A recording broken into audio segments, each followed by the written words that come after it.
With Stage 4 beginning in Idaho, many people are looking to get back to their normal lives, and one way to do that is by going to the movie theaters. But not all of them have reopened.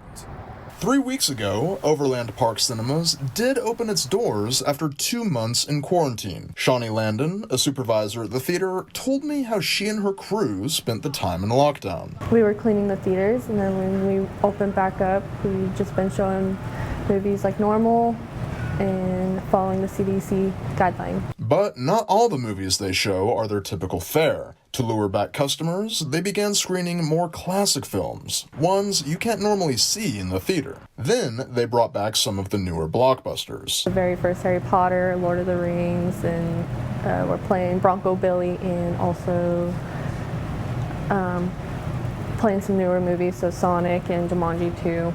Luckily, Landon and her team didn't lose their jobs during the pandemic. Now that they're back in business, they're taking extra steps to ensure their clientele don't get sick while visiting. For example, we wear a face mask behind the counter when we're doing concessions, and we always constantly wash our hands.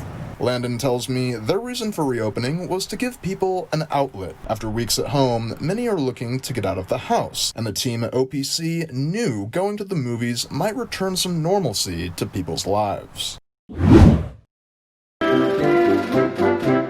President Trump blaming a steep, slippery ramp for this gaffe at West Point over the weekend. Combined with the way he took a sip of water, Twitter was in a frenzy, prompting the hashtags Trump is unwell and Trump stroke.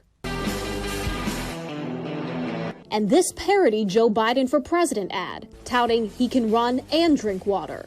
If you don't like a candidate or a politician and they seem to screw up, this fuels a whole wave of reaction. It's all tit for tat, as Republicans are quick to point out when Biden misspeaks or struggles for words.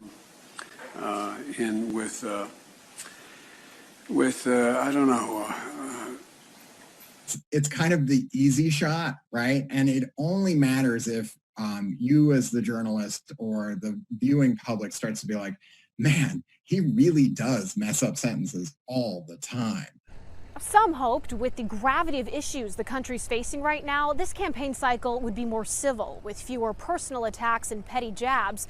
But with Election Day just 5 months away, things don't appear to be changing. Joe's not all there. Everybody knows it. And it's sad. Some blame age for these blunders, both men in their mid-70s, and have critics questioning their ability to lead.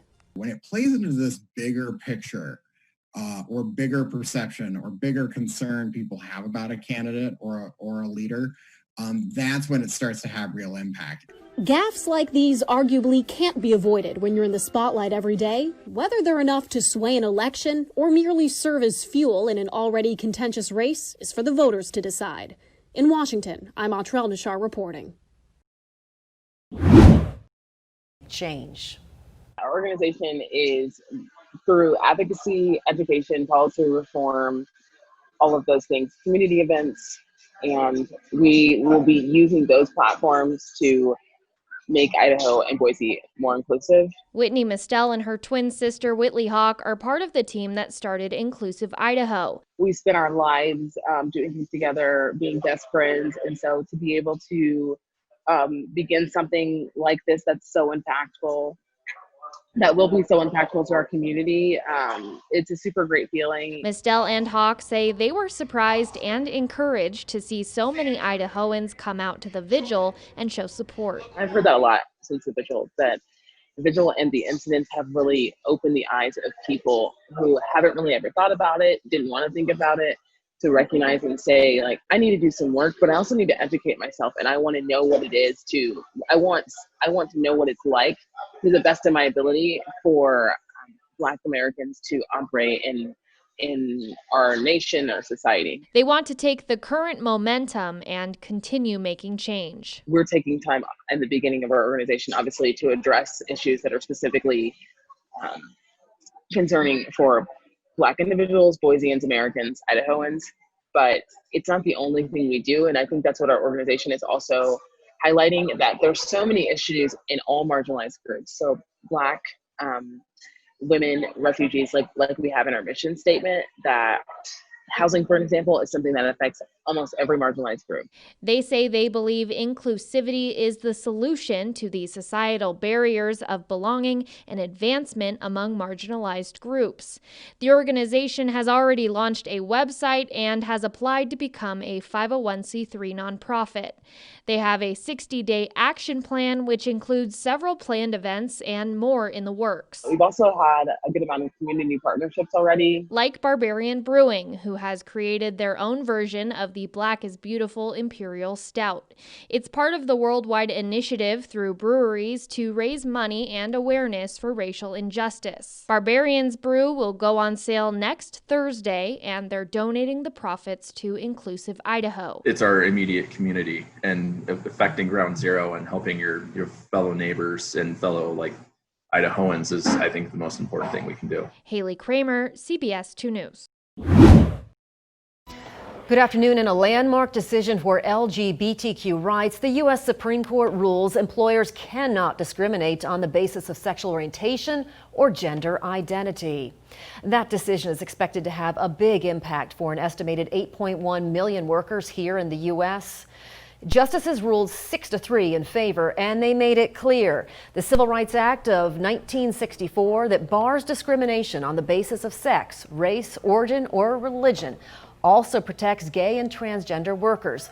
CBS 2 talked with the ACLU of Idaho this afternoon about today's ruling. The ACLU says this is a day for celebration, but there's still a lot of work to be done, specifically adding the words gender identity and sexual orientation to the Idaho Human Rights Act. The ruling today addresses the federal Title VII law, the Title VII of the Civil Rights Act of 1964, which addresses discrimination in the workplace on a number of grounds, but only covers a certain number of employers across the country. Idaho's Human Rights Act is a state-specific law that covers a broader number of employers, and so it's very important that the Idaho legislature, especially after they've been called on year after year after year for so many years to add those words to our law, protects people who are LGBTQ across Idaho, including in many more situations than Title VII can cover. Today's ruling is considered a defeat for the Trump administration. The White House had argued that the Civil Rights Act did not extend to claims of gender identity or sexual orientation. Stay with us for continuing coverage of the Supreme Court's decision and what it means for Idaho. CBS 2 has reached out to Governor Little's office for his reaction to this ruling.